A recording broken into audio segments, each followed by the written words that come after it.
Well, hello everybody, and thank you so much for stopping by. I apologize. I know that this stream was supposed to happen this past Saturday, and life sort of happened, but I can get into the brief highlight story of that in a little bit because the one and only Lethal Lightning Prince of Earth himself was gracious enough to move our stream to today. So, hello, Lethal. How are you?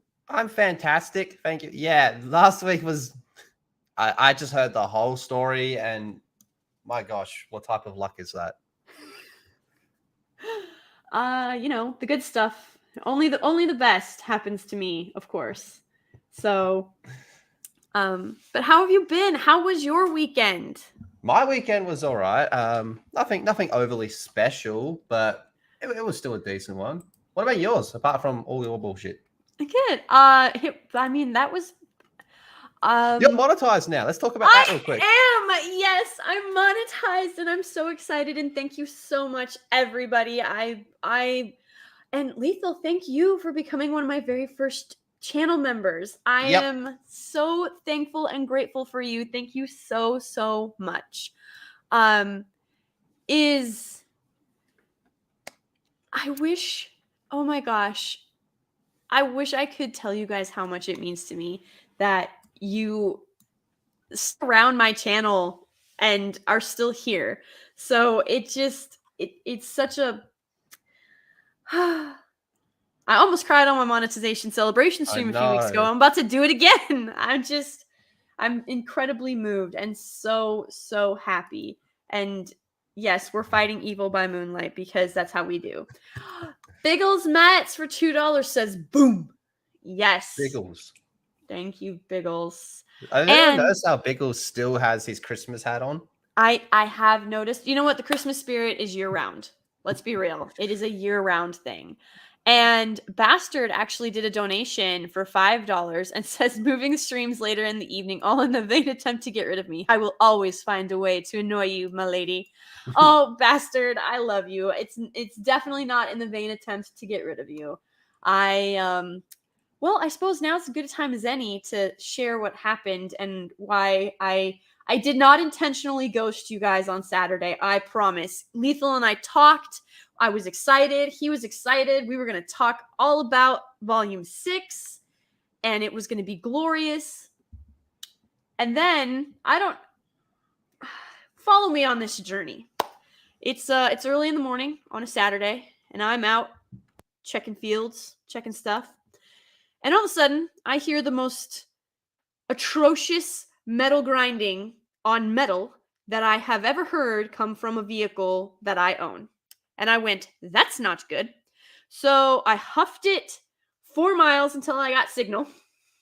Then I called my husband, my brother-in-law, and my father-in-law. None of them were in 50 miles of me.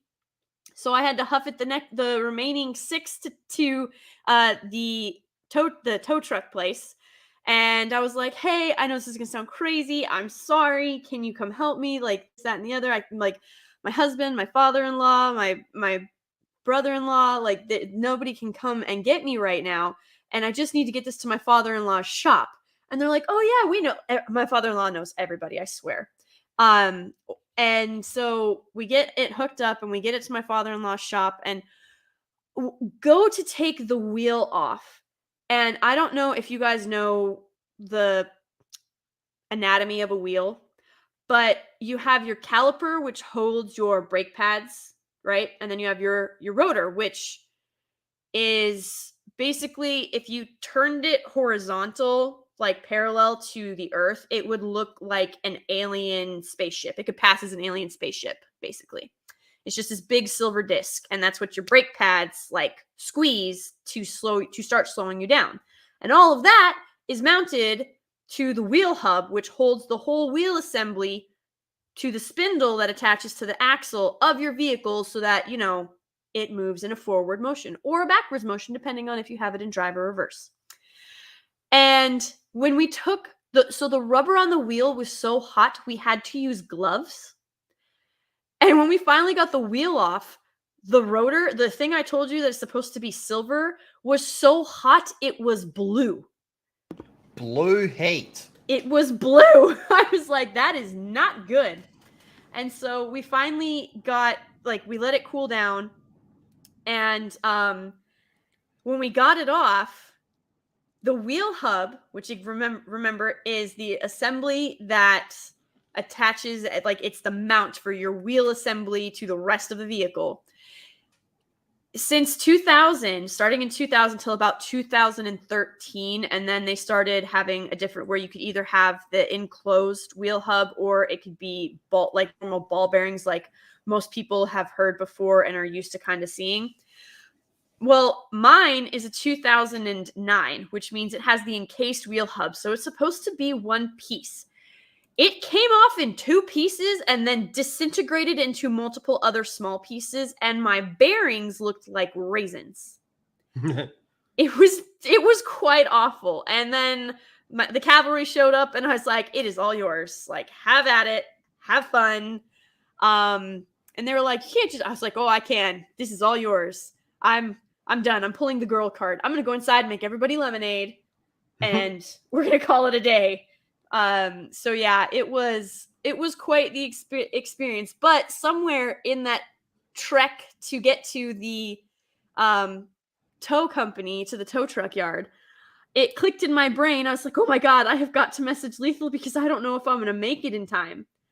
So I messaged Lethal and I'm like, dude, I don't know if tonight's gonna happen. Here's the situation. I don't even know what's wrong. I thought maybe I had just, I thought something was wrong with my tire. I was praying to God it was the tire. It was not just the tire. And he was like, no, these things happen. It's all right. It's okay. Like, just take care of yourself. I'm like, oh God, I'm so sorry. I feel so bad. Like, if I can make it, I'm going to try to make it. Guys, as you know, I did not make it. I didn't make it. I'm so sorry. Oh, good times. Yeah, great times. So that's where we're at. And now we're here tonight because Lethal is one of the most gracious co-hosts ever. And you all are some of the most gracious people ever. And thank you so, so much for being here tonight when I promised you all this on Saturday. So again, I greatly appreciate it. But that is enough about me. But Lethal, I do have a question. And this is going to determine so, so much about everything. Okay. I have to ask. Well, first of all, do you like American muscle cars? Yeah. You do? Which one is your favorite? Oh man. If you had to, okay, I'll ask it this way. It doesn't have to be an American muscle car. I'll let you go foreign because if it's a Lambo or a Ferrari or an Aston Martin, I completely understand. But what's your dream car? My dream car or my dream car that I would drive? Because if I was filthy rich, I would never drive. I'd have a chauffeur. Fair. My dream driving car would probably be a Mercedes. Okay. What like one class? of the Black Series. Oh, okay. Or a Beamer, maybe an M3 for my teenage days, or something newer. Okay. And if you were filthy rich and never had to drive the car that you would own and it would just sit there, what would that be? Probably a Ferrari F30. That is an excellent choice.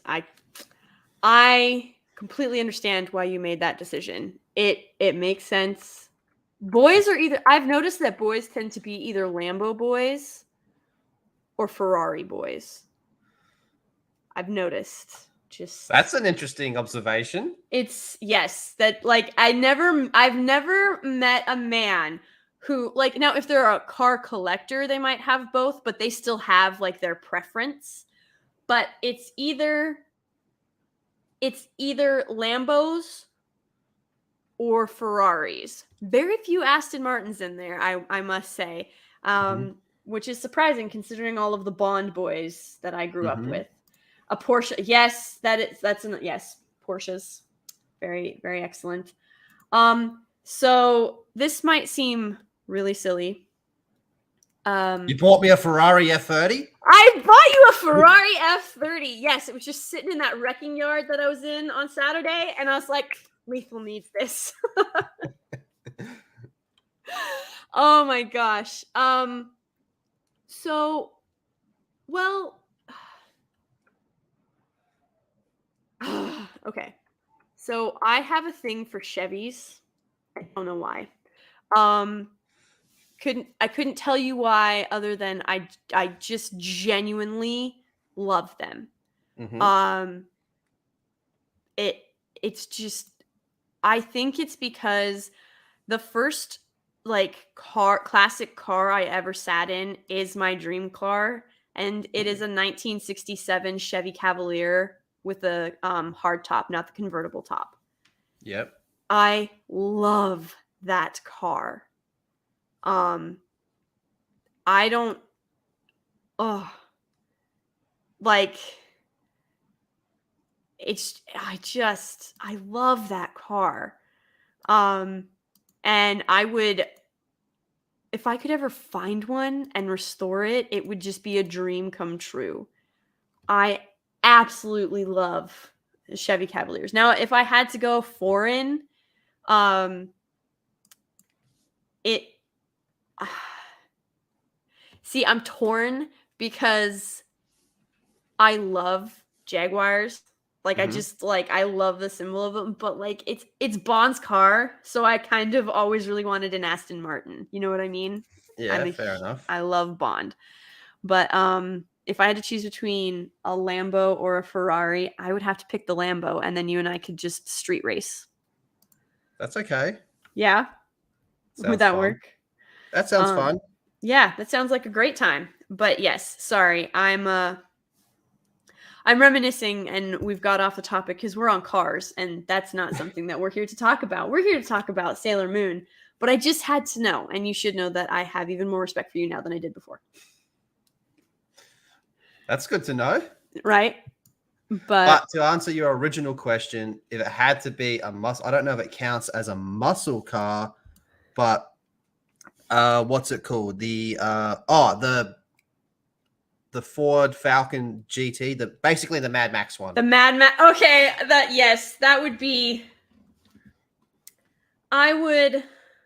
Yes, that is acceptable. I will allow it. It's you know what? It's our stream. We can allow whatever we want. Lethal. Allowed. Right. There you go. Yes, Chevy Cavalier is a nice car. Oh, you want a Bugatti Veyron, huh? Veyron. If you're gonna get that, just get a spaceship. Just get a spaceship.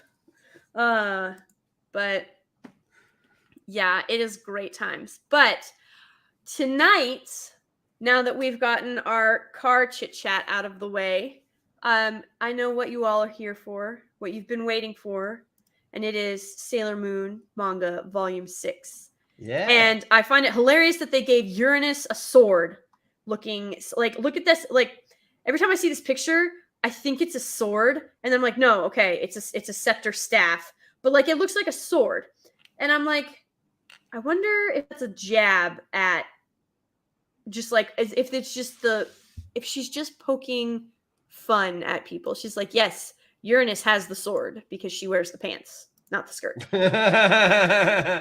Oh, but they're cousins. Remember? They're cousins. Yes. No. Oh man, I can't believe because in the Sailor Stars series, guys, there's no way that you can get away with them being cousins. It is impossible. Oh, you could, but it would be outright incest. It would be outright. Yeah, it's just no. Yeah, bad things. One thing about this though was here it's definitely a sword, but it's like half the size on the pages though. So on the cover it's like way overblown. Way bigger, yeah. Was she? Yeah. I know you weren't really much of a fan of her in the last volume. What do you think of her? Ironically. What do you think of her in this one? She's a bit more. I'd say she's not as. She's mellowed out a bit. She's not such a sociopath. Yeah, not quite a sociopath, but like still annoying. Like she just kind of has. I don't know if I want to call it like the Pluto complex or something, because Uranus likes to act as if she has Pluto or Saturn's powers. Yep.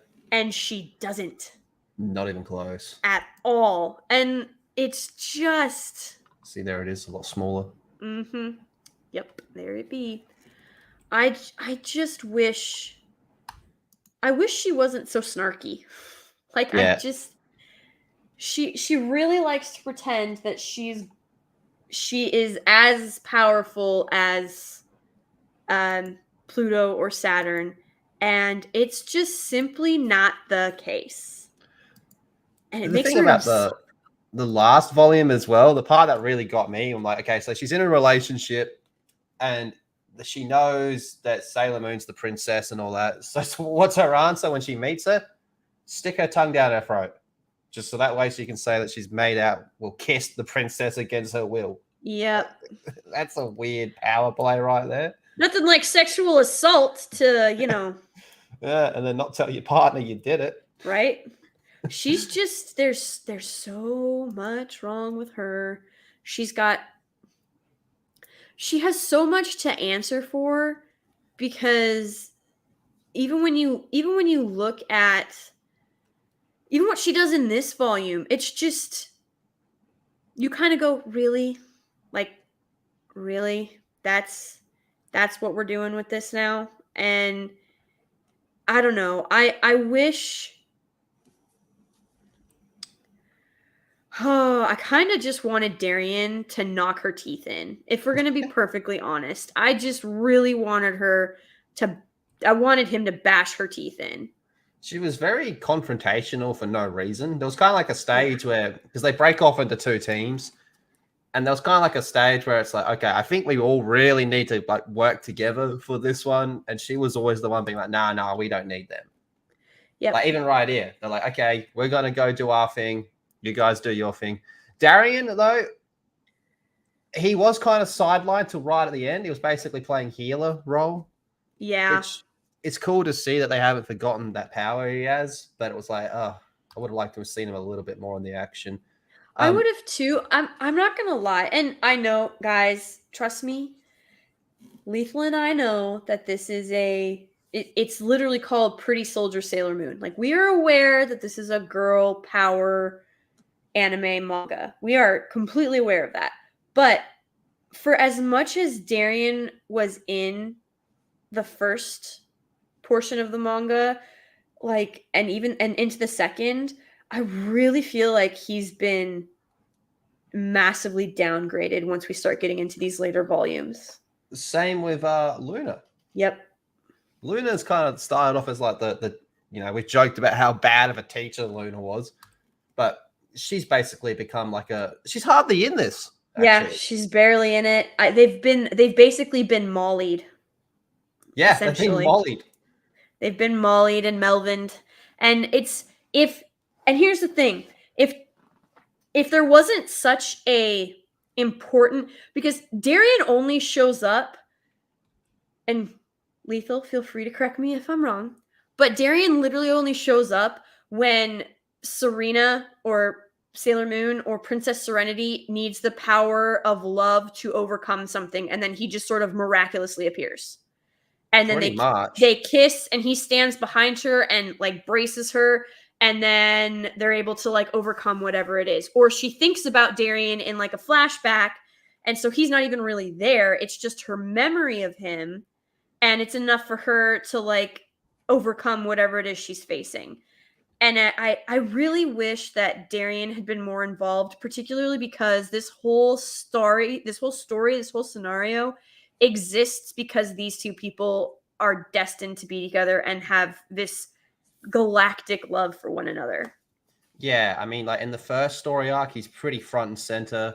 Yes. The second story arc, I think everyone agreed it was kind of whack. But this one, he's just kind of pushed to the side a little bit. Mm-hmm. He has his moments, but then you compare him to like when you see him in his past life, you're like, I want more of that dude.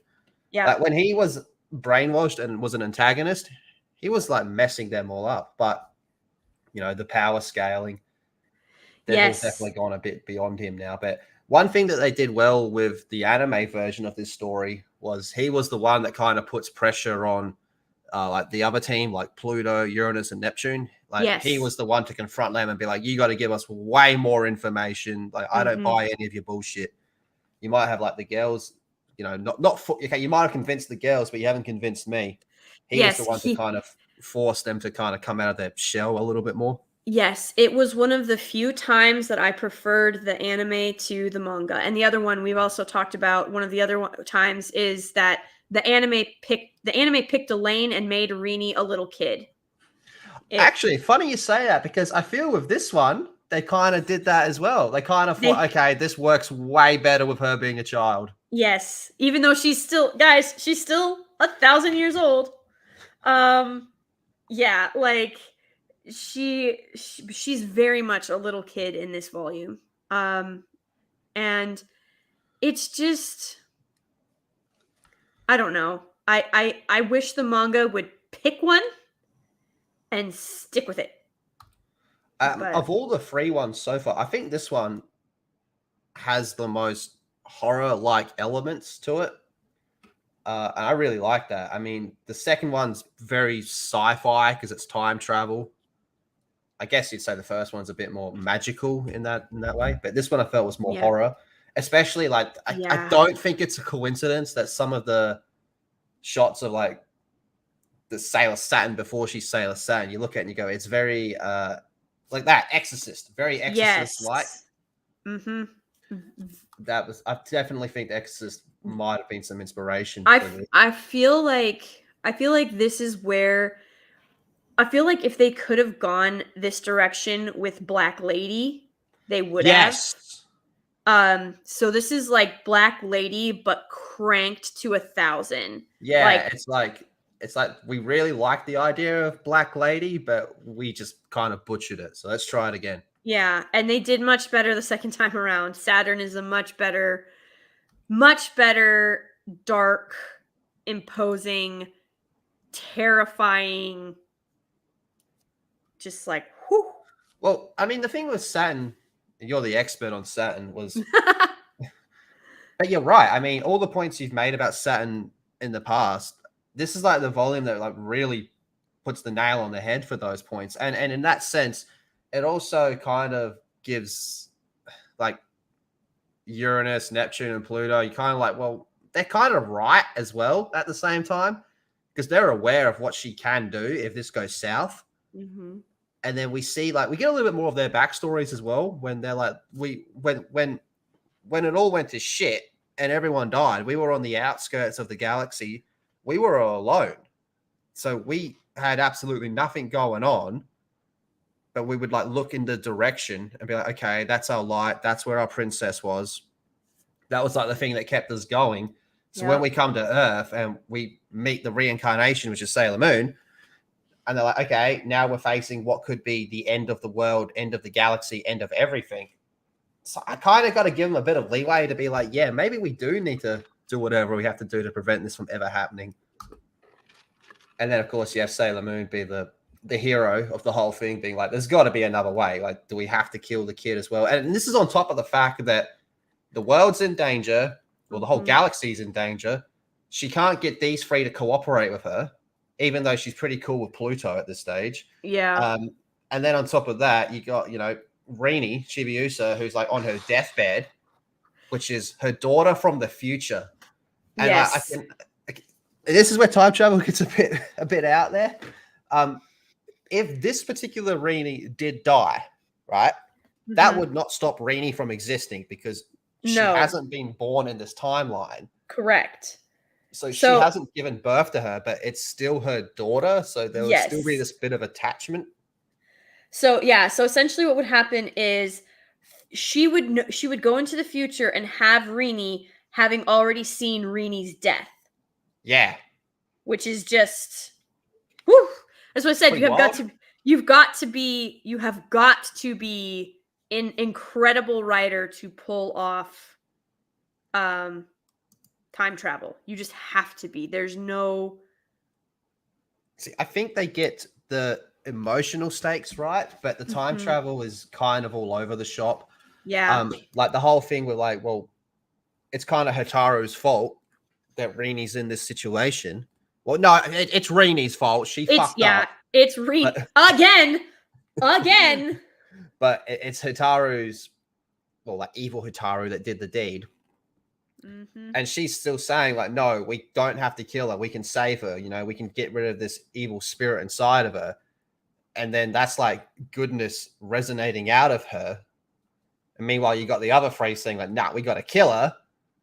And then you got Darian just being like, look, I'm just going to play healer because this is my daughter from the future. So I'm just going to go full healer mode. And then you got like the other Guardians being like, what do we do, Sailor Moon? And Sailor Moon's like, I have no fucking idea. There's so much going on here. We'll just take 5 and chill out. Like emotional stakes done perfectly. Especially like when you like that, like when you have like Sailor Mars and shit, going through like her trials again. Well, that's maybe one thing that's a bit of a negative is a lot of all the henchmen, the witches, they all get resurrected in this one, so they kind of have to fight them again one at a time. And it's a bit of a do-over in a way, which I think wasn't really necessary, especially when you consider that this is a pretty short volume as well. It is. Now, granted, these were released as chapters back in the day. Yeah. But it kind of felt like time filler. It did feel like time. Well, I think it would have been much more impressive if all the witches had come back at once and faced them as like one force. One group for them to overcome. And everybody's like, oh well, the witches are kind of their own things, and they don't have to do all of the stuff together. But like we had talked about previously, they are sort of the mirror of Darian's Earth Guardians from the first series. Yeah. And so it would have made sense to have them, if they were resurrected, to essentially try and put a stop to whatever the to Sailor Moon and the scouts and everything. It would have made sense for them to unite for that, even if they didn't particularly depend on each other or lean on each other. It still would have made sense in that context to have them all fight as one. Yeah, I agree with that. One bonus that I will give it, though, is the fact that they kind of play on each Guardian's like ultimate dream. Like here we have like Venus, and they're like, hey, look, pop star, here's a stage for you. Start strangling her with like cords and all that for the set. I'm like, that's pretty cool. And that's very horror-like as well. Like, we've said this before. I've got to say it again. The anime is so light compared to the manga. There's some dark moments in this one, in this manga as a whole, especially in like volume 2. I still think volume 2 is the best overall, where you see like Tuxedo Mask as like a skeleton and all that. But that's stuff like this, like it's very Final Destination like, I reckon. I would agree with that. And it's also like, I think that's kind of everybody's worst fear is like your ultimate dream becomes your downfall and your destruction. Yep. So it's this. I would say that this becomes less of a. This definitely becomes more of a horror, and it has what is it has very melting. Yes, the melt. Oh god, that panel always freaks me out. The death scenes, or like what they think are the death scenes, like watching themselves die. It's very like Death Note. Yeah. I can see that. I can see what you mean there. Yeah. Yeah, I was like, all right. They're definitely not pretty soldiers anymore. That's for sure. No, they're melted puddles on the ground. But it does kind of force them to join together, which is good. Oh, one thing. I made a note of this and I lost my note. I really wanted to get your thoughts on Super Sailor Moon. Do you think this was holy fuck, they've done Super Saiyan? Yeah, so like here's the thing. Right now, technically, unless she goes Princess Serenity or Neo Queen Serenity, Neptune and Uranus, because they're willing to go because they are willing to go much further than Sailor Moon is in terms of sacrifice and violence, and I mean sacrificing other people. I'm not saying that Uranus and Neptune wouldn't sacrifice themselves, because we eventually find out that they are willing to do that. But Neptune stands to the side while Uranus is like, yeah, we could just blow the whole planet up and it would solve our problems. Yep. There's Super Sailor Moon there. Yeah. And so I think what this is the fact that they couldn't. You have to give Serena another, as you know, manga is similar to comics because it's a very visual medium. Yes. And so you have to give this sort of differentiation that Serena is growing in her powers. Because if Sailor Moon looked identical in, volume 7 as she does in volume 1, then you're missing out on that visual aspect of what she's developed and what she's grown into. So this is sort of, I think this is their answer to Uranus and Neptune showing up with sword scepters and magic mirrors. Yeah. So you think it's more just of a visual thing, just so we can look at it and be like, all right, she's way stronger now. Yes, because if they were gonna do like Super Saiyan, I feel like honestly they would have. I think just knowing the author, and I'm not saying that I know them personally. I don't know her personally. It's her birthday today. It is. So it's I'm trying to think, knowing her art style, I think if she had meant to make it go Super Saiyan, she would have made a much bigger splash. You know what I mean? Yeah. Kind of like in the Sailor Moon Super S movie. I think it would have been more so like something like that, as opposed to this. Because this one's got rainbows and angel wings and translucent fabric and transparent fabric. So we're getting hit from all sides, and it's super feminine still. Yeah, very feminine and also very mystic. Yes. So it's very much, it's much more it's a stark contrast to the horror element that has been going on through the rest of this manga. Kind of like angels and demons. Yes, Lethal. That is a perfect analogy. Exactly. They all look like I said, they kind of look like exorcist type monsters, long hair, face covered, all that type of stuff. And she's like this bright, radiant light with colors and everything going on around her. Yes. One thing that did shit me, Super Chibi Moon can fuck off.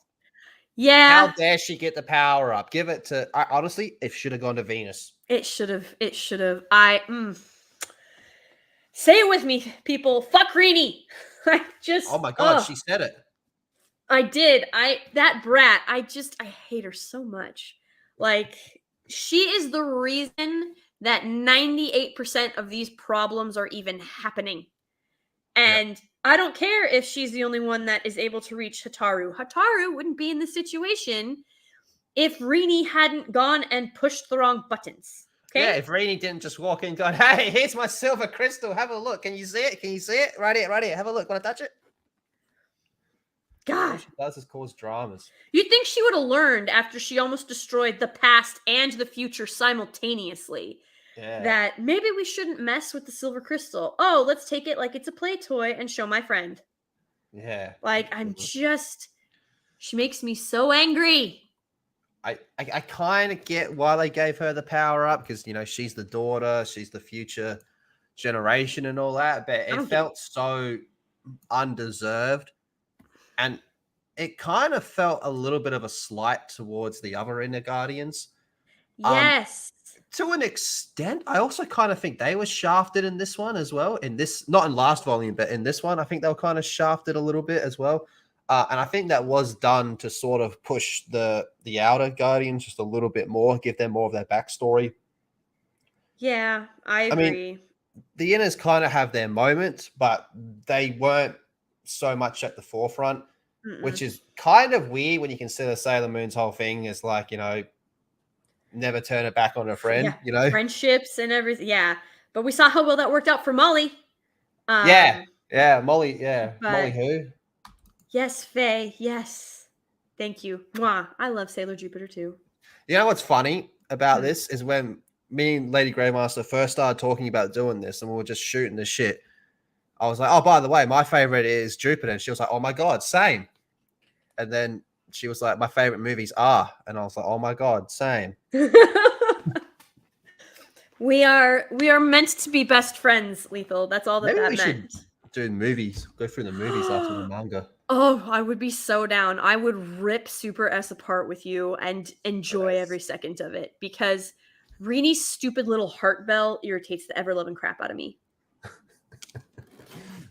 Like, why does she get to call the unicorn? Yeah, I know, right? It's just not fair. Like, if anything, no, we're not there yet, folks. We are not there yet. It's okay. What did I, you think of the like inner fight that's going on with Hitaru? I quite liked it. I do too. So, like, I think that this is a much more well balanced internal battle than what they did with Reenie. Because, Oh like, yes. Reenie was more like, oh, my friends do love me. And then you would have Sandman, whose name escapes, Wise Man. Hmm. That's his name. You'd have Wise Man pop up and they'd be like, no, your friends don't love you. They hate you. They've turned their back on you. And she Your would just dad like, wants to spend time with your mum. How dare yeah. he? Like he would she allowed her own memories to be corrupted against her solely because she was jealous of her mother. And I think the whole idea was it was supposed to be a flip on like mothers who were jealous of their daughters. Yep. Um and it's like, look, daughters can be jealous of their mothers, but the way they went about it was very eerie, very bizarre, rather disgusting. And like Reenie's internal battle, when it was all said and done, she lost. Yeah. Like she lost that battle. And it was not a good arc. It was not entertaining. It wasn't intriguing, and I hated it because it it it completely undermines um everything that she claims to stand for. And then when it was over, they were like, oh, Reenie, we know you didn't mean it. Like, I know that that's not exact, like, but that is the gist of it. It's like, oh, it's okay, you're just a kid, we know you didn't mean it and everything's fine now, so no biggie. Like, no, this is not okay. And you know what? This is what happens when you don't discipline your children. Because look, she went and played with the silver crystal again, and she broke the world again. It's funny. As I was just flicking through, I just saw this. We're talking about the whole picking a lane with Rainy, Ah, and yes. how I feel like they've done that with this one, but there's still the over branching issue from the last one. So she's having her internal battle as well, and she sees Sailor Moon, her mama, Yeah. as kind of like her savior, which is totally cool, totally cool. Yeah. But the problem with that is she's like 1,000 years old. Yeah. See, they kind of screwed themselves over by doing that. Whereas this is just not an issue in the anime. It's very like she is a kid. She's at that stage where the kid's really annoying. Mm-hmm. Whereas in this one, they wanted to go that route, but they still had done the damage by making her 900 years old. Like Yep. no one 900 years old is still going to be like crying like this, being like "mama, mama." That's Yeah. just not what someone who's 900 years old. You're going to be pretty wise. Even if you're a silly little girl like her, 900 years of just being alive, you're going to have a Just, lot of yeah. experiences. Life is not going to let you get through it unscathed for Yeah. 900 years. You're going to see some stuff. You're going to hear some stuff. You're going to go through some stuff. I mean, it's just they really did themselves a disservice with that back and forth of, oh, she's 980 years old, but also she's just a little kid. Like, nah, man. Nah, I pick a think lane. what they wanted to do was they wanted to have like, all right, so Sailor Moon's however old she is in that one, thousands, whatever. So they're like, okay, she'll have a kid, so maybe her kid has to be like 1,000 years old. I should have just said the kid was just recently born around this time, and that's why it's all traumatic for her because she's a young kid seeing everything that happens in that story. Yep. Where it would have made much more sense, like you said, if she was just if King Edmond and Neo Queen Serenity have finally established Crystal Tokyo and peace, and the galaxy is where it's supposed to be. The silver crystal is bringing all of this harmony and life to the planet, and they're like, okay, now we can, like, now let's bring a joy of our own into the world. And they've just had Rini, so all Rini's ever known is Crystal Tokyo. But you guys have to realize Rini witnessed Crystal Tokyo being built. Like, she was there because Crystal Tokyo is not older than Rini. Crystal Tokyo is only like 500 years. So she was 400 something when Crystal Tokyo was finished, which means she spent 4 centuries of seeing stuff outside of Crystal Tokyo. So it's just it's not believable that she would regress so hard, so far, and start saying stuff like what? Or 900-year-old entity. It's just, huh? What'd you say? Stuff like what? Sorry, she wouldn't say stuff like. Sorry, I cut out. She wouldn't say stuff like mama. Yeah. Like, she wouldn't say mama, or she wouldn't it's just I don't know. It's hard. It stands out because there's so much goodness going on, and you see like the Rini story, and you're like, nah, fam. I always like it whenever Mercury gets her visor out, because yes, I think she only does it like 1 or 2 times in the anime as well. Yeah, it's not a lot more prominent in the manga. So every time that she pops it on, I'm like, hey, look, there it is. Let's go. Yes. I do quite like this little panel here with a Super Sailor Moon in front of everyone. In front of everybody. And she's in between the inners and the outers. Yeah. I love that. Mm-hmm. She's the bridge. Yep. So it's all really well done, I think. And I think what makes this really hard is technically Chibi, Yusa, or like Rini, Mini Moon, she knows. Like, you find out later that Neo Queen Serenity has locked away some of Mini Moon's memories because she doesn't want them to be used as weapons in the past. And you'd think, because this is where we get into another issue of time travel, because she has to lock the memories to send Rini back and then witness what happens from her locking the memories, in order to realize that she shouldn't lock the memories. But if she doesn't lock the memories, she'll never know that she shouldn't have locked them. Yeah, it's a contradiction. It's a huge contradiction. So you end up in this, it's not even a time loop. Like, Neo Queen Serenity forces it to be a time loop, but it's not a natural enclosed time loop. But basically, locking away Rini's memories like that screws over the world again. Like, that's basically what happens. But Rini could have helped them so much, because Rini technically knows these stories. They were her bedtime stories. So Rini knows what's supposed to happen, but she doesn't know she knows, which is really trippy. What do you think of Master Pharaoh? I've actually quite liked him throughout this whole story. He's actually one of my, I won't say one of my favorite villains, but he's definitely in probably I'd say my top 6 henchmen, because he's really more of a tool than like a master bad guy. Yeah, he's kind of like how the manga version of Barrel. Yeah, so in that way as well. even though he's not the big boss or the big villain, like he is one of my more favorite villains because, and this is going to sound so bizarre when I say it, but bear with me. I think that he is one of the more palatable villains because like there are some henchmen in here where I just really want to hit them over the head with a frying pan because Yep. they're just irritating. All And the ones from Dark Moon, yes, every single one of them. All of the above. All of them. Yes. I'm including there with Mr. you. Rapey. Yes, very, especially Mr. Rapey. Especially him.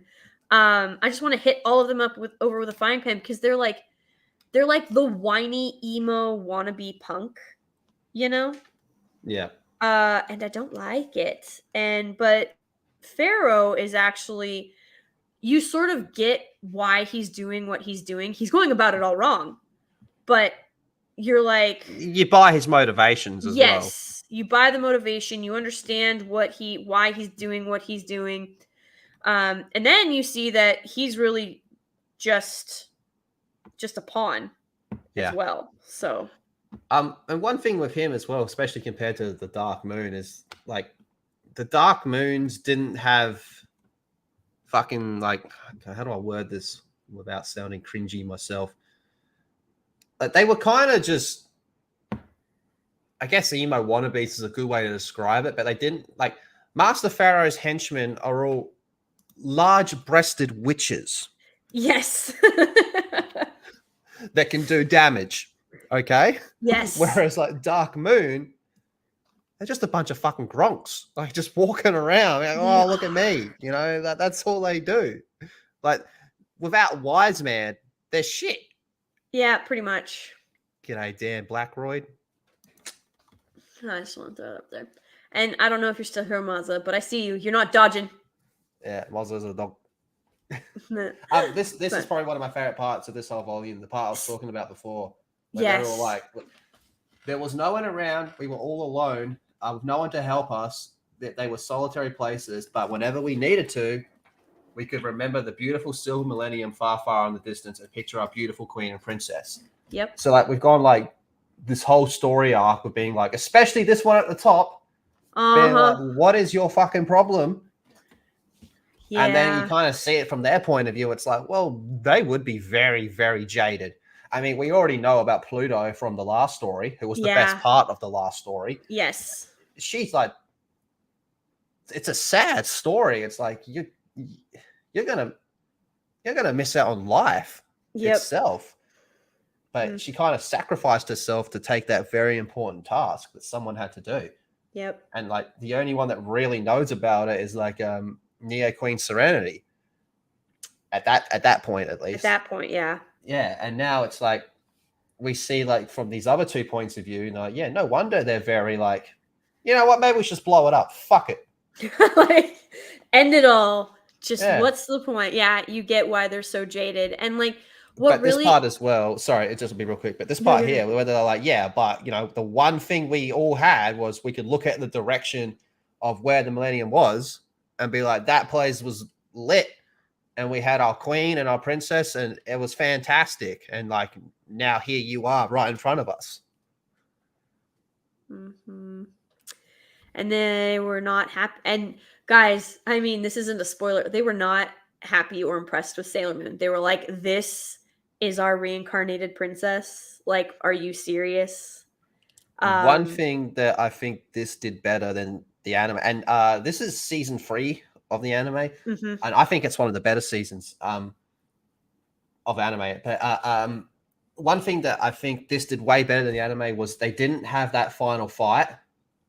I felt the final fight in the anime was a place filler where they'd be like, okay, now we have to fight you to see if you're worthy. It's like, but she saved the day and you know she can go Super Sailor Moon and just destroy you.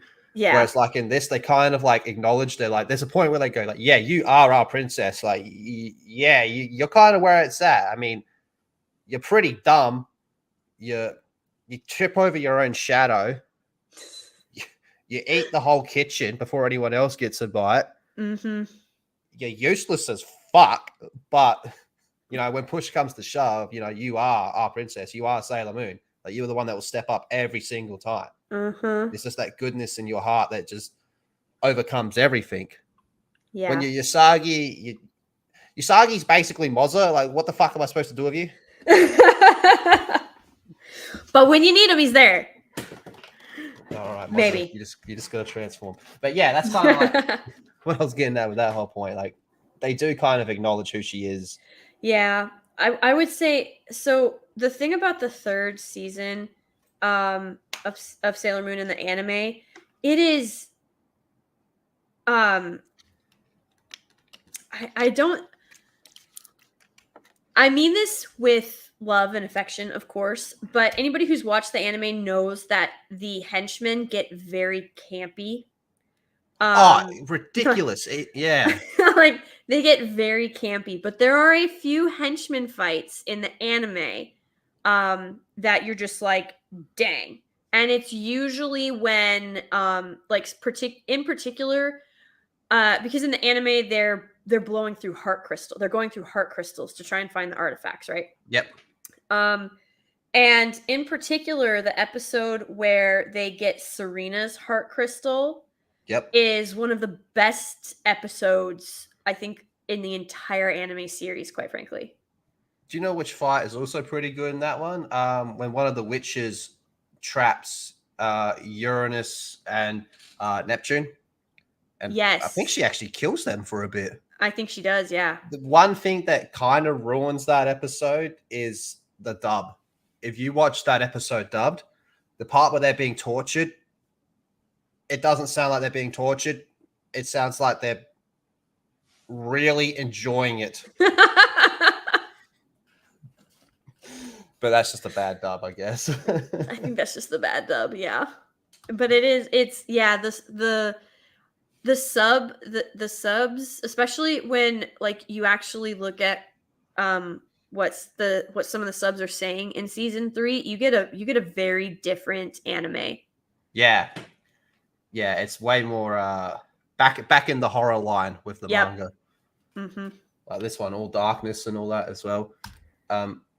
Yeah, and then she kind of has her moment here where she's got to use "my friends are my power" type moment. Now, do you kind of want to touch on what you've said about Sailor Saturn, because I feel that really comes in to fruition in this storyline? Yeah, so look at that, just getting blown up.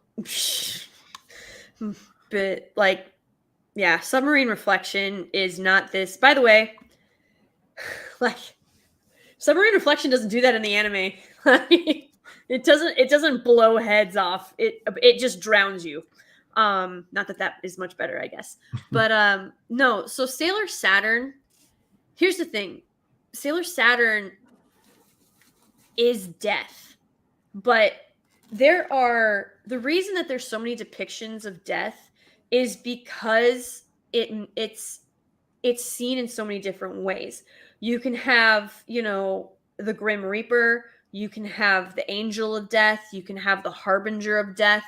And so to start this off, especially falling along the lines of the horror element of the manga, Saturn is very much the harbinger of death. She would flick her fingers and end innocent lives without a second thought, because in her mind, it's nobody thought of me. No one cared about me. Why should I care about any of them? And so she was willing to just indiscriminately take anyone's life, right? But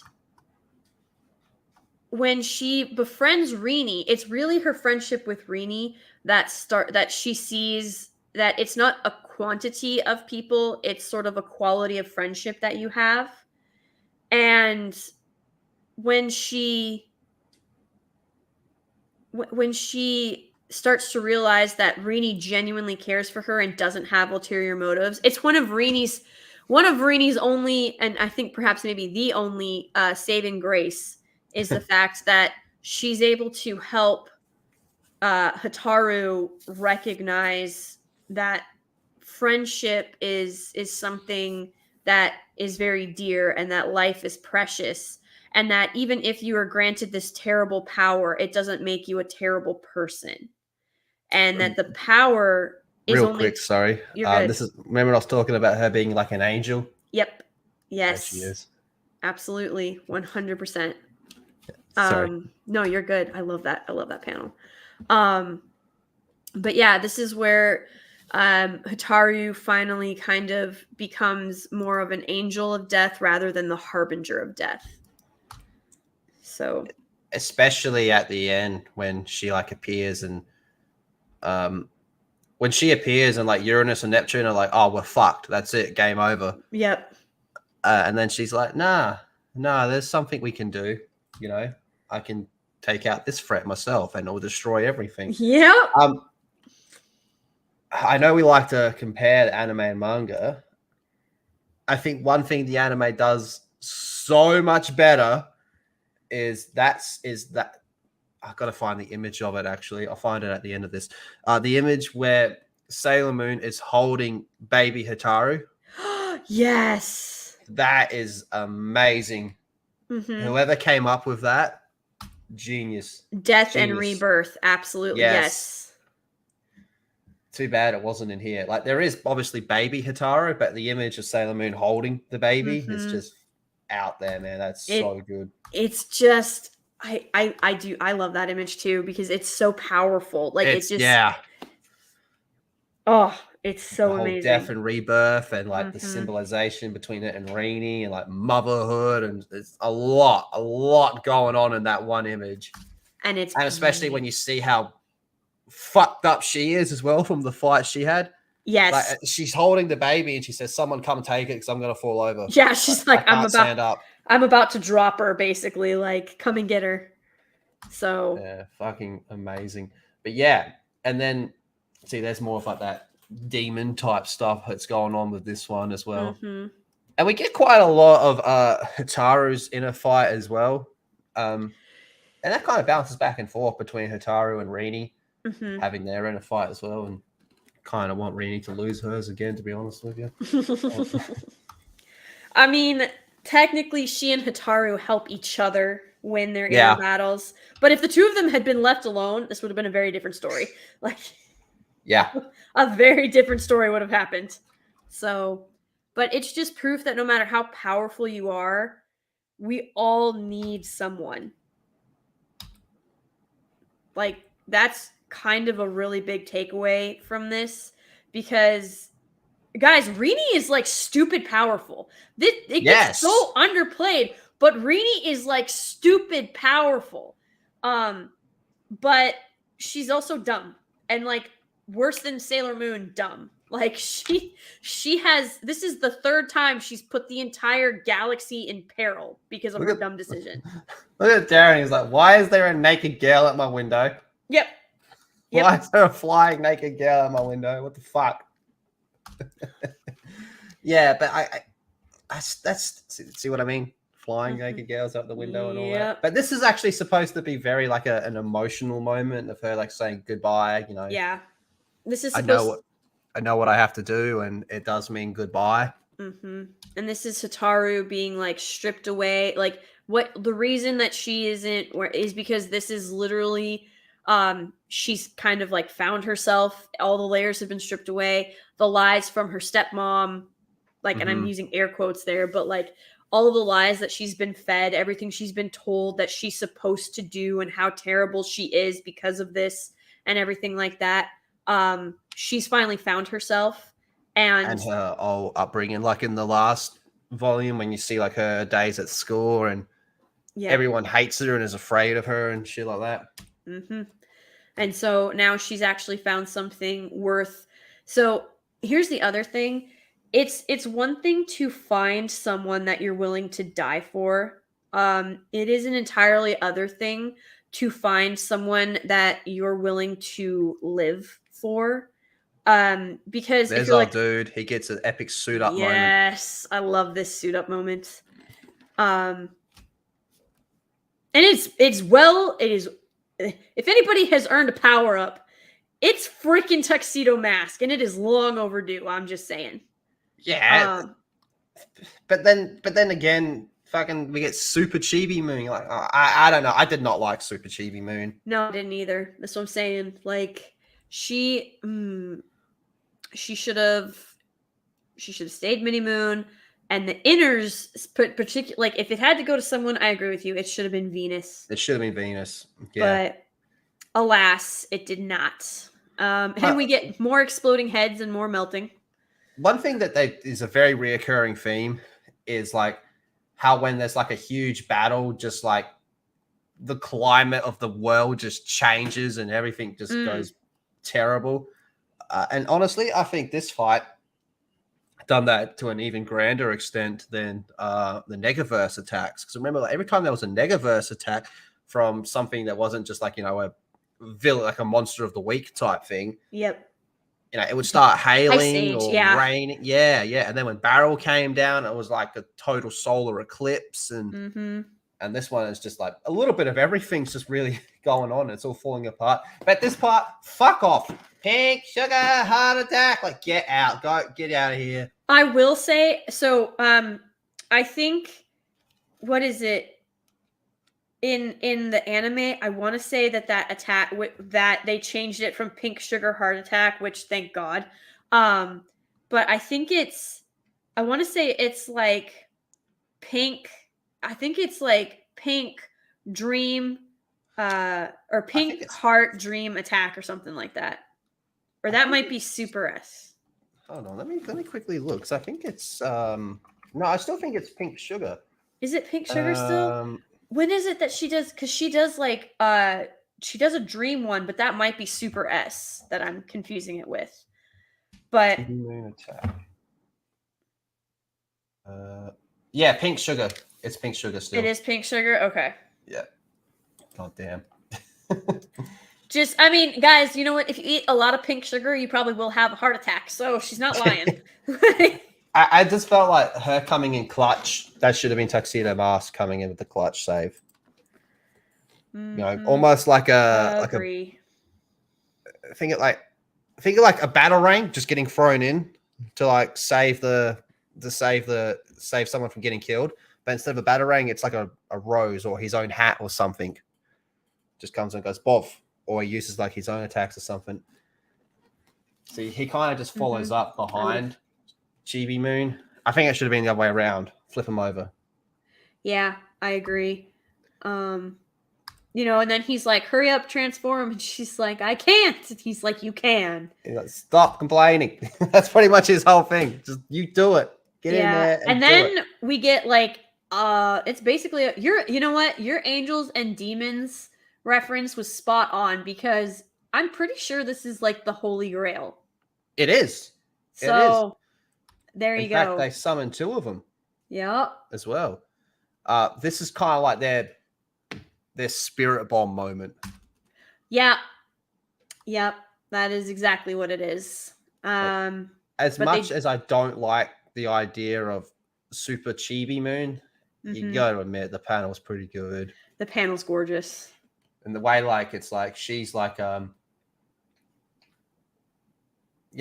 Moon's like, what is going on here? Where she's all like, nah, it's all good, She's like, yeah, we got this.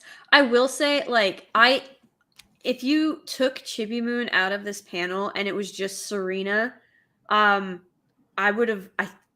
would still be a fantastic panel. Oh, it'd be a wallpaper type panel. Yeah, like, this is just so breathtaking, because at this point she's not in, because here she has the crescent moon on her forehead, right?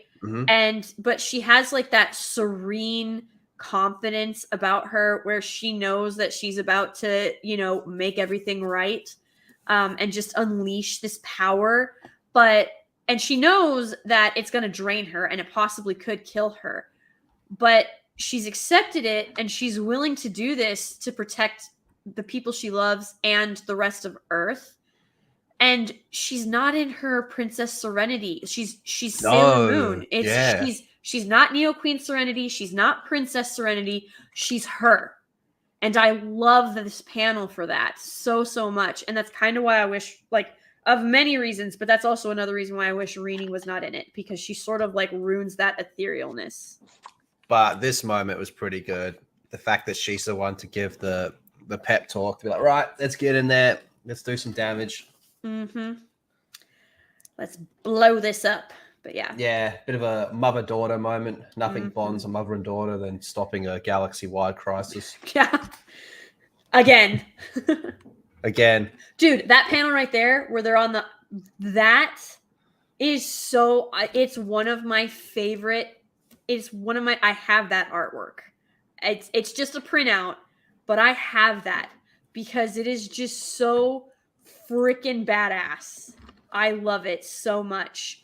Because it's again, you have the outers on the inside and you have the inners on the outside, and they're on, like you see the moon, but they're on like this ice chasm, like this whatever this ice crystal island is. And like a diamond. you get like this sense of just how lonely it must have been for the outers. Yeah. And like now they're all Sailor Scouts together. It's not the inners and the outers. It's now they're all Sailor Scouts together. Yeah. And I just love this illustration. It is one of my absolute favorites. It's fucking wicked. And the long sword again. Yeah, the long sword. Because even in the anime, like Uranus has a sword, but it's a short sword. It's almost a dagger, honestly. So I love getting to see it in the fact that it's a sword, and the euphemisms and the irony are not lost on me with the fact that she's the one with the sword. But I'm just saying, like, are you saying it's a penis reference? Yeah. Are you saying that between her and Neptune, she would be considered the male of the two? Yes, I think she wears the pants. That's how we'll phrase it. But so are you saying that Neptune's the bottom? Yep. Okay, there we go. Just to clarify. I mean the power bottom, but still the bottom. Let me just rotate this until it's back to where it was. There we go. There we go. But they're cousins. They're cousins. Don't get the wrong idea, folks. Yeah. Stay away from your cousins unless you're in Tasmania. Or Alabama if you're in the Alabama. US. UK, I'm sorry, I don't know what your equivalent of Tasmania or Alabama would be. Yeah, to any English people in the chat, where would you go if you wanted to get your cousin? That's the place. That's what we're asking. Stunning and brave Megatron, what are you doing? Uranus takes it. No, Uranus is the giver. Uranus is the giver. Yes, yes, but no, she gives. And then, yes, I agree. Her illustrations are breathtaking. I mean, like, it's so that. Look at that. It's just freaking phenomenal. We're artists. We're actually artists. Yeah. But this is pretty much towards the end. Mm-hmm. I think this might actually be the last chapter as well. Look at that. That's so cool. Yes. Like its head split open. Look, yep. Who knew the power of love could do that to you? And then we have the moment here where she decides, like, look, I can do this, but it's a bit of a kamikaze style attack is what she's really going for here. Yeah. She jumps in, she's gonna blow herself up. And then look what happens. She comes out. And then Hitaru's like, nah. Here I am. There she is. That's the first time she actually appears in that form as well. The scythe in hand and everything. Uh-huh. And amazing, it is isn't it? Beautiful. I mean, I love, because again, the thing that I think the anime did better than the manga is the depiction of what exactly the heart crystals are, or like the power of the heart and everything like that. And the fact that Saturn comes out with the crystals on her necklace and chest and everything, you're like, damn, okay, so these matter. Everyone's kind of in awe. And it's like the inners are the ones like full panicking. They like think we're gonna die. But the way she appears is so benevolent. Yes. It's like a force of just something bigger than yourself. Like, it is death, but like you said, that's not necessarily a bad thing. And the way that they put lots of emphasis on the scythe and all that. Look, and then she talks about like her own resurrection and stuff like that. So for me to be reborn in this form, something big must be going on. And then she's about to bring down the scythe, and everyone's skitzing out. They're like, "We're all gonna die. Like, this is it." Sailor Saturn, it's talking about the fall of the scythe. It signifies the end of all things, and to an extent, it's kind of right. Death reborn, death and rebirth, like we're talking about before. Mm-hmm. And then she ends up being the hero, like kind of sacrificing herself to save everyone. Yep. Thus, bringing about death. Yep. And then it's reborn in herself. And she's and I think you're right. I think the way that the anime ended this with Sailor Moon holding baby Hitaru is just something else. But I know.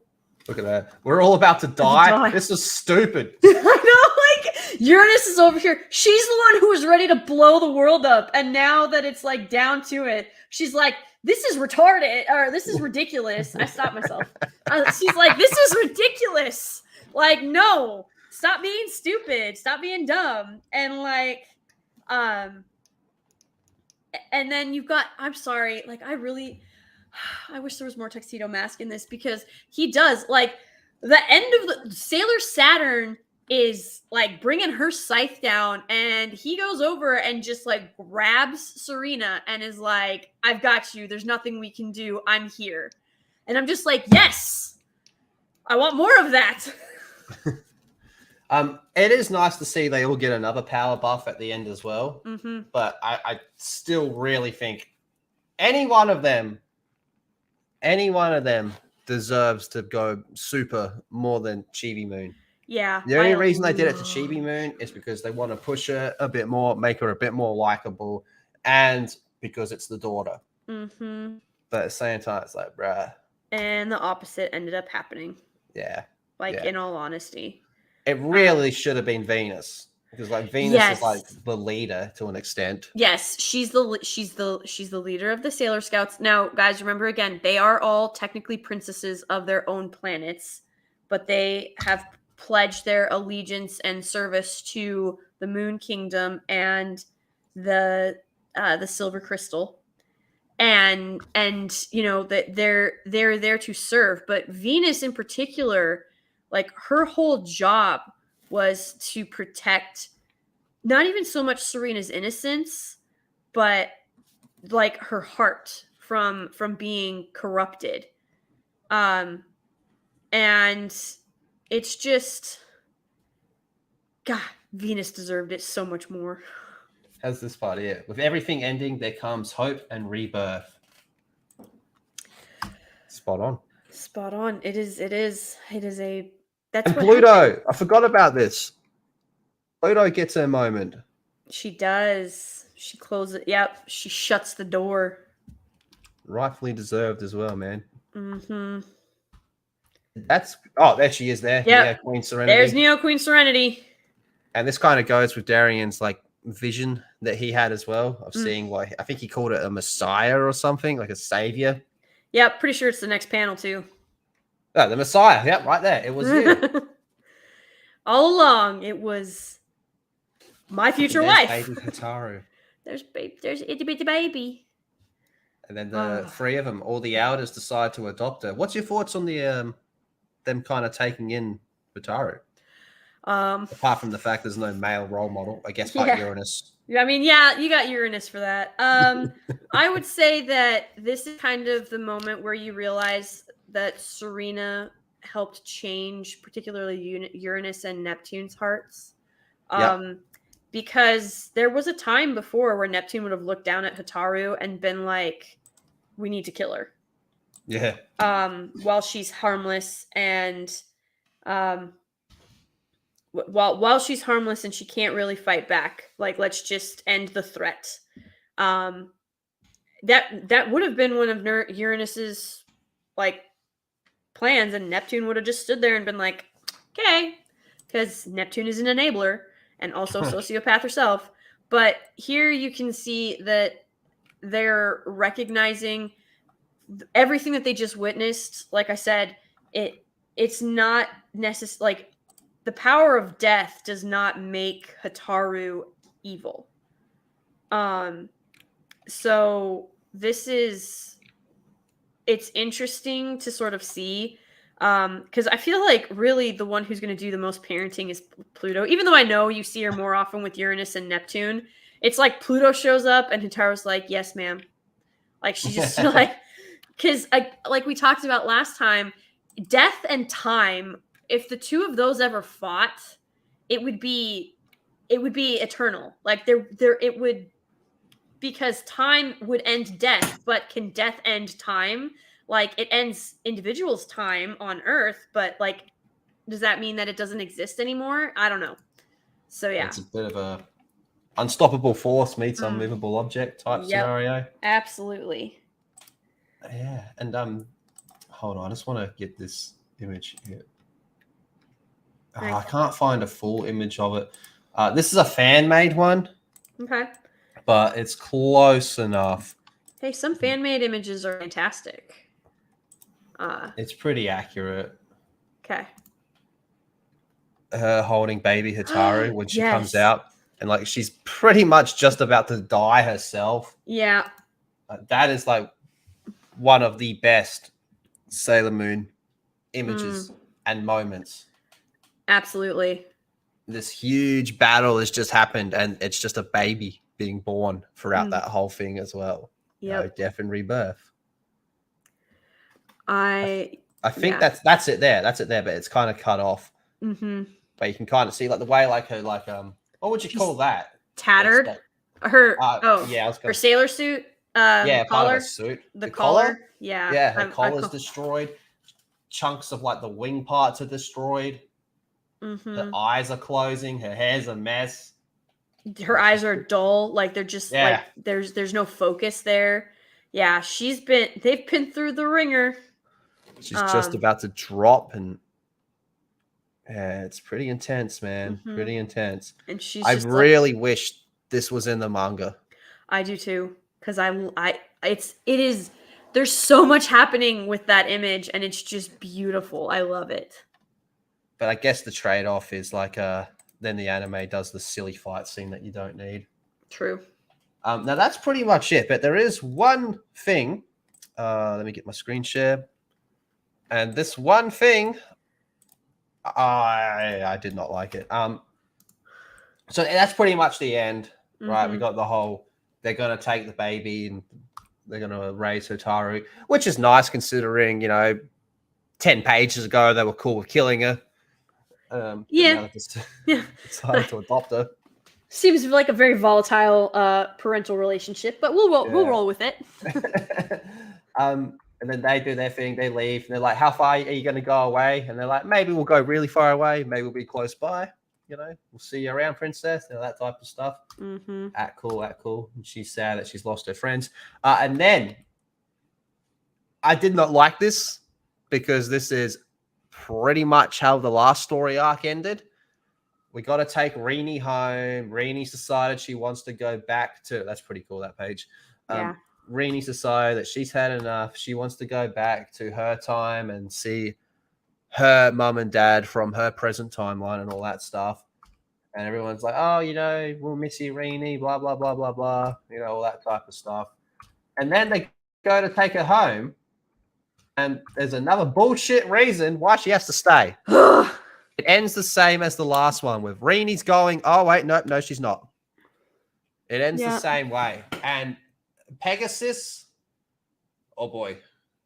I guess we'll say Pegasus for the next volume, but we're up to the Pegasus stuff now. We're up to the Pegasus. And guys,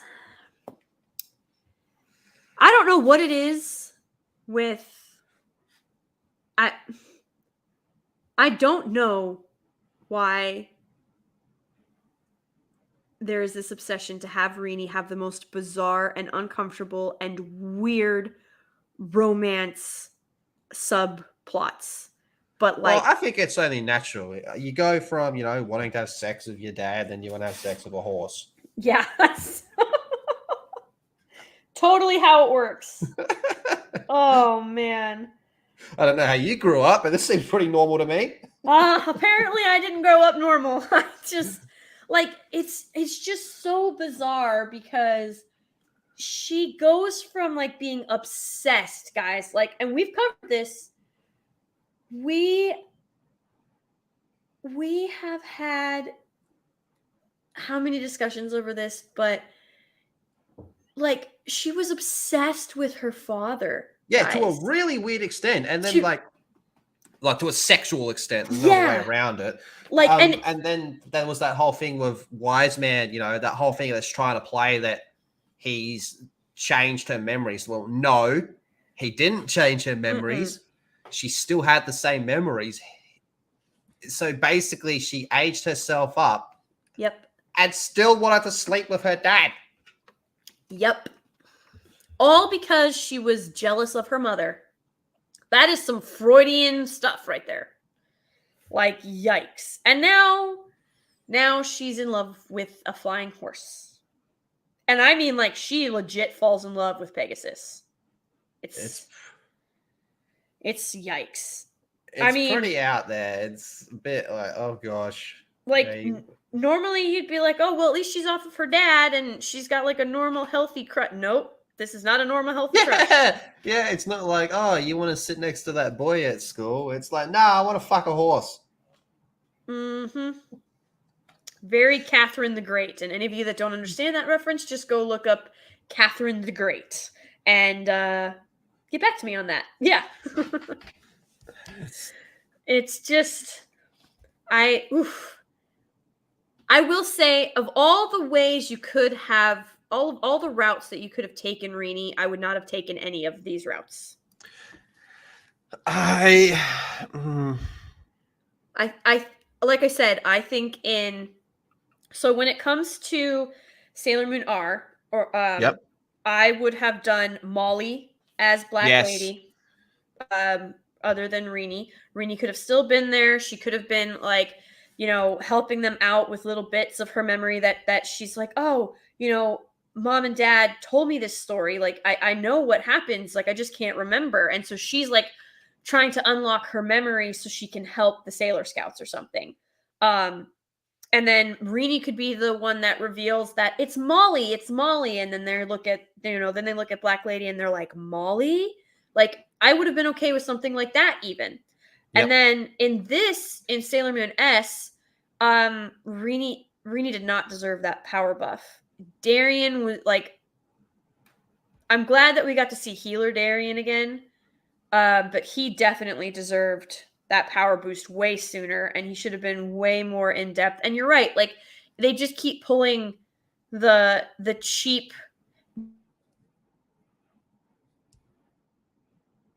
You cut out. Sorry. This is where it starts to feel cheap because it's like, oh, she's leaving, we're so sad, and then, oh, sorry. I said this is where it starts to feel cheap, like you said, because they're repeating the same ending.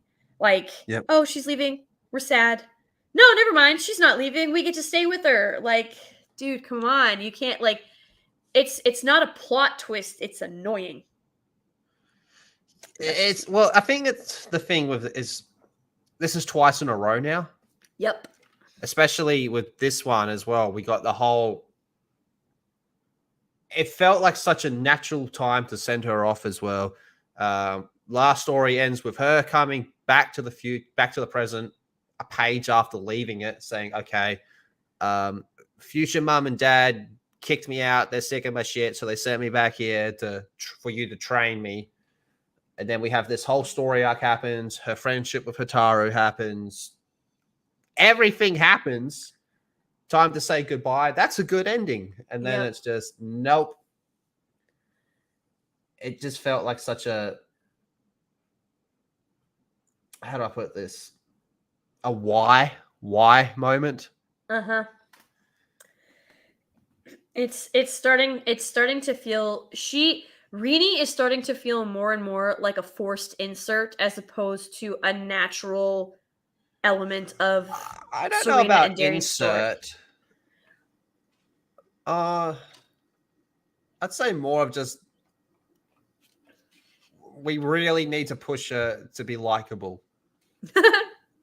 And it's not happening. It doesn't happen in this one either, folks. I'm going to let you know that. Spoilers for next volume. We still don't like Rini. Nah, 'Cause that's never going to change. I don't guess what think. happened? Guess what happens, guys? Rini screws up again. I mean, so does Serena, but Rini screws up worse. Yeah. So Before we get into that, did you ever see the Sailor Moon Eternal? The movie version?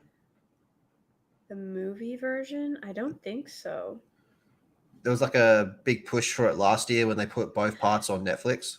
Oh, okay, yeah, I remember that, but I've not seen it. No, I don't have It's not Netflix. bad. It's not Okay. bad. It's worth a watch. They do some decent There is one thing with Rini they do that I do like, but I'm just incapable of liking Rini. Rini's the Gabby of Sailor Moon. I just will not like her. But yeah, so overall, what would you rate this volume and this story arc? So, because of mostly Hitaru and just like the art is fantastic. Hitaru's story arc in particular is really, it's all about sacrifice and Mhm. death and starting new and recognizing your own worth. And because of all of that, I really want to give this particular volume and story arc an 8. But when you add in all of the other elements that we've talked about, I would have to give this volume probably a 6.5 or a 7. Okay.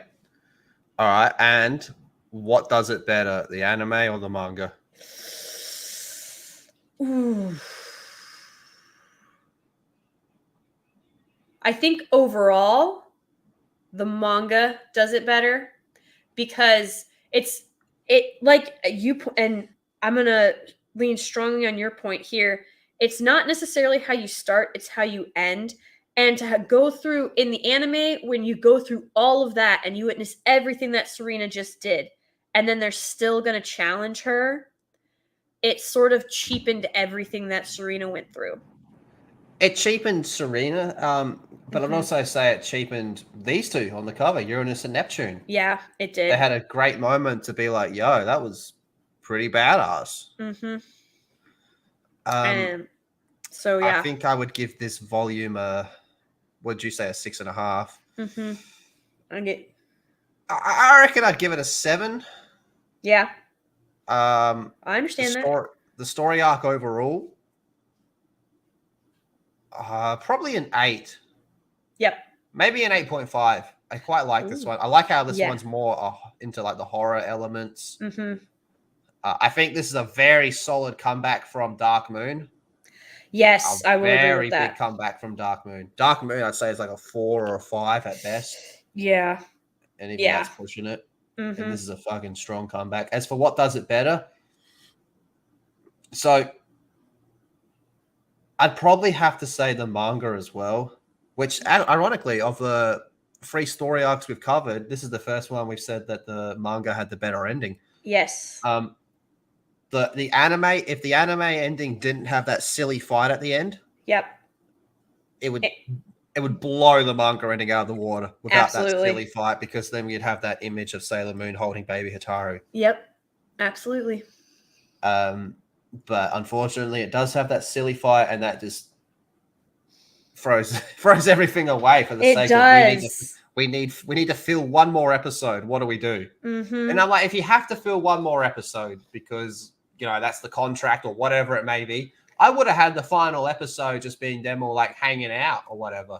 Yeah. Or maybe have the final episode be more about the adoption of baby Hitaru and something like Mm-hmm. that. But go, oh, we'll just throw a fight scene in there, and you're like, and maybe they thought, oh, we haven't really seen a Guardian on Guardian fight before. I'm like, well, okay, Yeah. maybe there's a reason for that. Maybe that's that you shouldn't. Yeah, it was. And the thing with the fight is they knew they couldn't beat her. Yep. Like, they saw how strong she had gotten, and like, oh, we have to challenge you. Like, man, at that stage, she could just like throw you over her shoulder without Yep. going Super Sailor Moon. Yep. I agree. I don't think whoever thought that episode was a good idea did not think through how much they were undermining the rest of the season. Yeah, With that one it's a episode. solid season. Mm-hmm. and then they just throw it away for a mediocre inner Sailor Scout battle that makes no sense. So yeah, if just thinking out loud here, if they had to have one final fight and they had to have her if they had to test her, maybe because they go to like the aftermath of where the battle was to have that fight, maybe they should have just been like, look, there's a monster that somehow managed to survive everything. It's soaked in a lot of the power, so beat this one right in front of us. But even that's stupid. Even that's stupid. There's no way around it. It's. I would have much rather, if they had, like you said, if they had to have a filler episode, I would have much rather it been something more endearing. Like, it's the three of them are packing up and getting ready to leave, and they're, with that whole, like, we're not really sure where we're gonna go, but if you ever need us, call us. You are our princess, and we've waited so long to see your light shining again, and everything like that. And if it was just an episode of the inners and the outers sort of mending the hurt that has been basically ever since the Moon Kingdom fell, that's that rift and that hurt that's been there, I think it would have been a much more satisfying and heartfelt and better ending to the anime than what we got by a long shot. Fully agreed. Or maybe they challenge Tuxedo Mask and they're like, oh, well, you're going to be king. And he just pimp slaps him. Oh, yes. I'd loved it. It'd have been great because then we could have actually seen Tuxedo Mask in his... Pimp slap someone. Yeah, I'd be down for that too. Oh, that would have been great. But... And then do a Bruce Campbell Hail to the King, baby. Would have been epic and glorious. Guys, thank you so much. Everybody in the chat, you were beautiful. Jade. Hello. We did have a lot of fun. Hello, Jade Shadow. Guys, I thank you so much for stopping by and listening to the two of us chat about this fantastic galactic love story. But let us know what you think. Like, what are your thoughts on this particular volume and the different seasons we've covered so far? Which one's your favorite? Mine, like I said, guys, at the very beginning of this, not this stream in particular, but when we started doing this in the now deleted episode on Lethal's old channel. There is a way to watch it. Oh. Over on Odyssey. There you go. So you can go check it out on Odyssey. But I'm pretty sure it was that one where I said, for whatever reason, that very first OG Sailor Moon just holds a special place in my heart. Like, something about that last battle with Beryl and everything that they had to go through, it hits different than the others do. I don't know why, but I absolutely love that first season, that OG Sailor Moon, before all the power buffs and the mini moon and the outers. I mean, we get Pluto a little bit, but like, I really just love that first season, especially because you get to see OG Queen Serenity, and we never really get to see her after that. Yes, we need more of that. So, Volume 2, Manga Volume 2, I think is like a 9.5 out of 10. I think that's what we gave it. That was just so good. So incredible. And brutal as well. Like the whole murder-suicide. Oh my God, yes. Like, the anime so very much mellowed Sailor Moon out. It was so tame. Sailor Moon honestly should have been on, not Toonami. It should have been on, it was on Cartoon Network, and it had the other, like, it had like Rurouni Kenshin on it. Why can't I think of it? Adult Swim. Adult Swim, yeah. Yeah, Sailor Moon should have been on Adult Swim if they had stuck to the actual story, especially with this Sailor Moon S season. If they had clung to the horror more, yeah, this would have not been on Toonami. Could you imagine like if they did Galaxia like that? Oh, I think she would probably maybe at least be close to tied with Beryl, Because I do think that Galaxia, I don't think she's as underrated as you think she is. Yeah. But I do think she's an underrated villainess for sure. Yeah, we've had this discussion before. I think she's criminally underrated. Yes. So, well, I think that about wraps us up for tonight. But, whoops, I hit the wrong button. There we go. There he is. So, Hi. Hey. Lethal, where can they find you, hang out with you, check out your stuff? Where are you at? So since Lethal Lightning channel got nuked, I took my Lethal Live channel, renamed it Prince Lethal, and that's where I do all my stuff now. It's mostly a chat and stream now where I mostly do live streams over there, talking about various things. In fact, tonight, I'm probably going to go over the early Halo reviews because I know Halo. I've read a lot of Halo books. I know Halo pretty well, and I think this show is going to be a shit show. So yeah, that's where I'm at. But I'm also not mostly. I'm on Twitch quite a lot these days, at least like 4 times a week. So see me over there, and Instagram and Discord. And I've also been banned from Twitter, and I'm not going back. Fuck them. Yeah, I miss you there, though. I do. I get banned. So I saw someone today got banned for saying the word "ho." Yes, they did. It's not good. It's bad over there. What can you say these days? You can't say anything these days. That's the problem. But Lethal, thank you so much. This was fantastic. I absolutely loved it. And I love spending time with you. We need to do more streams. Not necessarily I agree. Moon ones, I but completely agree. I would be totally down to do a Halo stream with you because you're not on Twitter. But have you seen some of the dialogue for the Halo show that's coming up? No, I'm going to look at it tonight. Mm. Raw reaction. Oh, God. Okay, I won't ruin anything for you. I will just say, I'll ask you this question. Do you honestly believe that you can be a true hero without sacrificing something? No. Okay. Just keep that in mind when you do a raw reaction tonight. You're going to know exactly what I'm talking about when you read it. It's so bad. I yelled at Paramount. I quoted, or I added Paramount Plus, and I was like, what in the actual hell are you doing? Like, what is this? It was... I can't wait. Yes, it is something for sure. I can't wait for you to do your raw reaction to it. But the last time I did a stream on Halo, I went through like one little piece of info that came out, and I went back and checked the replay, and I spent like over 40. It was like an hour and a half stream, or hour and 20 minutes. I spent 40 minutes on like one piece of info that came out about it. I'm pretty passionate about Halo. Yeah, same. I'm like you with Lord of the Rings. Like I can just take one little bit and be like, okay, there's an hour worth of what's wrong here.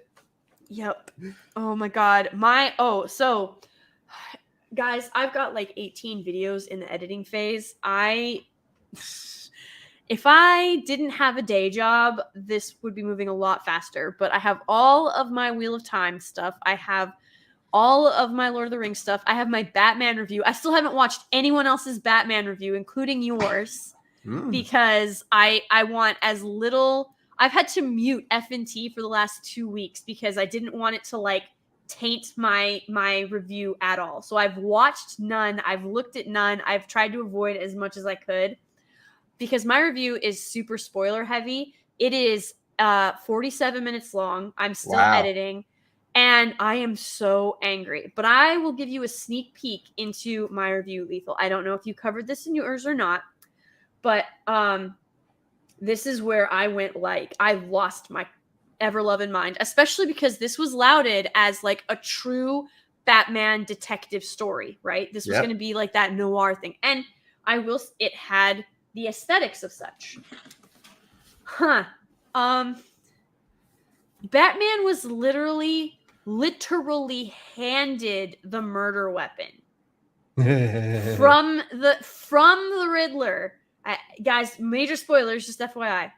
And after holding it in his hand for like 3 seconds, he's like, he hands it over to the cops and says, it's the murder weapon. It matches the indentations on the floor from the first murder. And I'm like, what? Like, the method that it was given to him, the method that Batman received that murder weapon, and the fact that he didn't know what it was, and he just hands it over to the cops? Are you kidding me? Like, I lost my mind. I was in the theater and I almost yelled at the screen. And my review starts out like this when I start talking, because there's actually something that happens. The intro clip is something different, but I literally say that either Matt Reeves fundamentally misunderstands the Batman, or he never knew him in the first place. Like, that is what I have arrived at after watching that film. I am merciless to that thing, because it was not as bad as it could have been. Does not mean it is good, and I will never watch that movie again. Sorry if you love it, Lethal. I gave it a 6. Oh, I gave it a 5.5 or a 5. I think I said 6 or 7, and then I was like, 7, and then I did a stream after. I was like, no, 6. I think I gave it a 5. I think the good parts were good, but there was a lot where you're like, that's the rest bad. of it was so bad that, like, I literally, 2 things that I liked. The only 2 things I liked was Gotham itself. It had that it felt like a character from the comic book, but it was, I even say this in my review, it's in between. It's not quite as grounded as Nolan's Gotham, where it just feels like any other city, but it's not quite as comic book-esque as Tim Burton's Gotham. It's somewhere in between, and it leans a little bit closer to Nolan's Gotham City. But I overall did like the aesthetic, and it makes sense that you'd have this Gothic architecture covered by giant jumbo screens, because the technology of the day and everything. That all made sense to me. The score, I thought that this was better scored than Nolan's Dark Knight Rises. The score was fantastic. I liked the score. I just didn't like how it was constantly something in the way. Fair. I don't have that critique in my review, but yeah. So that. What'd you think of him listening to Nirvana, turning the music down, and then saying, "You're not my dad, Alfred"? You know what? 15-year-old emo. Oh my god, as soon as my review hits, Lethal, have you ever seen, by the way, did you know that there are 5 Twilight movies? I thought there were 3. I thought there was, I had no idea. I remember I remember Twilight was really becoming a big thing when I was in school. Yeah. So I was at the age where I was supposed to like it. The teacher put it on in class, and I just got up and walked out. Oh, like, fuck that. Yeah, I just got up and walked out. I'm not doing it. I had just missed the boat on it, thank God. But I do remember, like, the team t-shirts. I can't remember their names, but Jacob and Edward. I'm telling you, it was big when I was a kid. Like, if you wanted to talk to a girl, you had to fucking listen to them talk about Twilight. No wonder half my year level turned gay.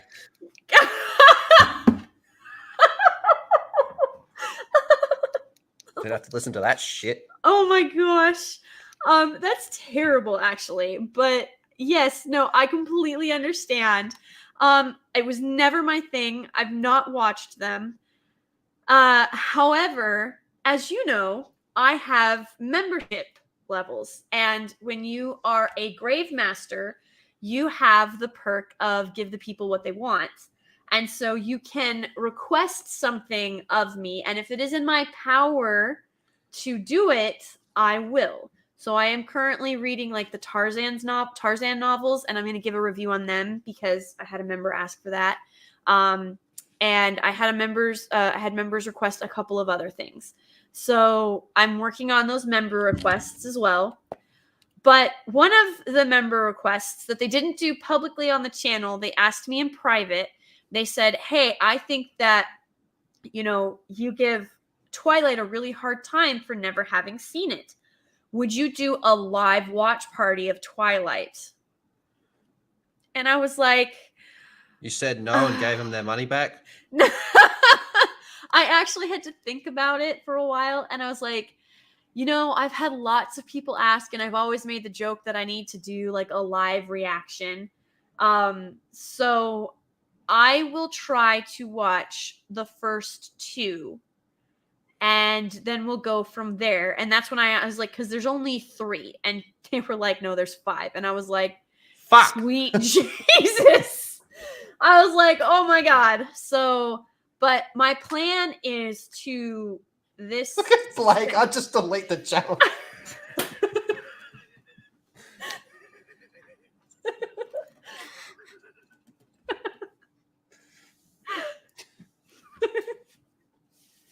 Well, I gotta survive this somehow. But I'm gonna ask a couple of other people who apparently Twilight is either like their guilty pleasure or they've never seen it either, and I won't say who is who.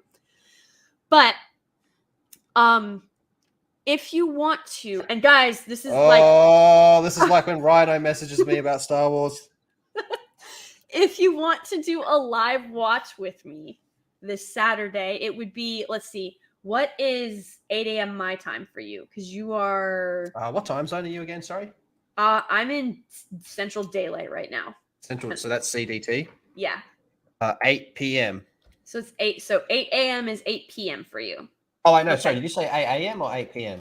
8 a.m. You, 8 a.m. Yeah. CDT. Maybe, but I'm buying alcohol. That's completely fine. As long as, you know what, as long as you keep it fun and upbeat and coherent.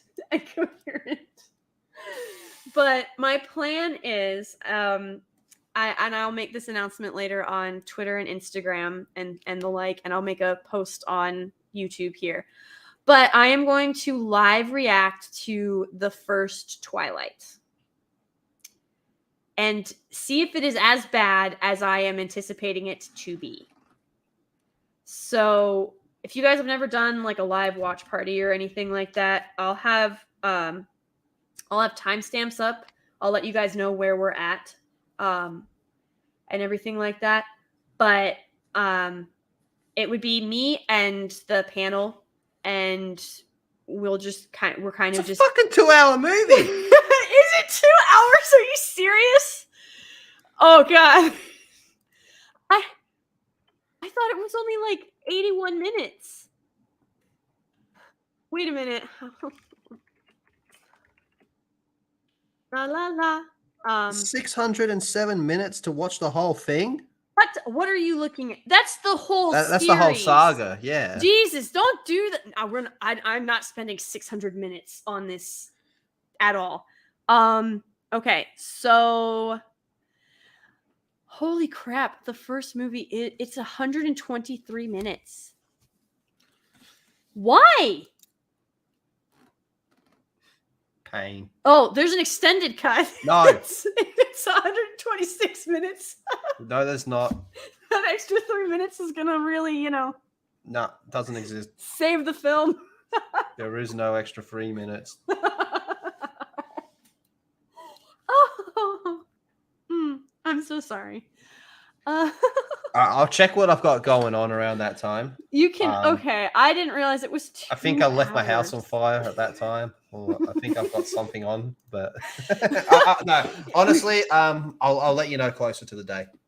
Okay, yeah, we don't have to. It's just this is the first Saturday This is the first and Saturday that's gonna really work for me to do it. Yep, and it's the Saturday coming. Yes, it's the Saturday coming. But I completely understand if you don't want to be there and don't want to suffer. But guys, I don't know if I can do 2 hours. Like, that's insane. I might have to start at like 7:30 or 7. I'll just have to check that it doesn't. Because you should be. That doesn't go over my stream. Okay, yeah, I definitely don't want to go over your stream. But like, aren't you playing Destiny that night with the boys? It depends what time it is. See, this is where time zones get confusing. Yeah. If it's my Saturday night / Sunday morning, I'm on the tubes. But I'll just check as it gets closer. Okay. Like I said, you don't have to be there. But if you want to, drop in and just listen to what my honest thoughts are, because guys, they're going to be honest. They really are. They really are. The first movie feels like 3 hours. Dan, I'm trying to do something for my members here, and you're making it really difficult. Oh my word. That means, okay, I'm trying to do math, because if I start the movie at 7 my time, that means I would have to be up at 3 to get my workout and chores in. Yeesh. But I can do it. Or I'll have to save some chores for after, probably. But it'll be all right, as long as I get them done. So, yeah, I'm planning for this Saturday. I thought I was going to be able to do 1 and 2. There's no way I could do 1 and 2. But definitely, we'll watch 1, and we'll see how good or bad it is. You'll get my honest opinion on it, and then we'll sort of go from there. Cool. And Lethal might be there with me suffering, and he might not. We'll see. But, yeah, guys, again, thank you so much for coming tonight. I appreciate every single one of you. Much love. And Lethal, thank you so much for dazzling us with your charm and good looks. You're welcome. All right. Have a great night, everybody. Much love. Take care. Bye-bye.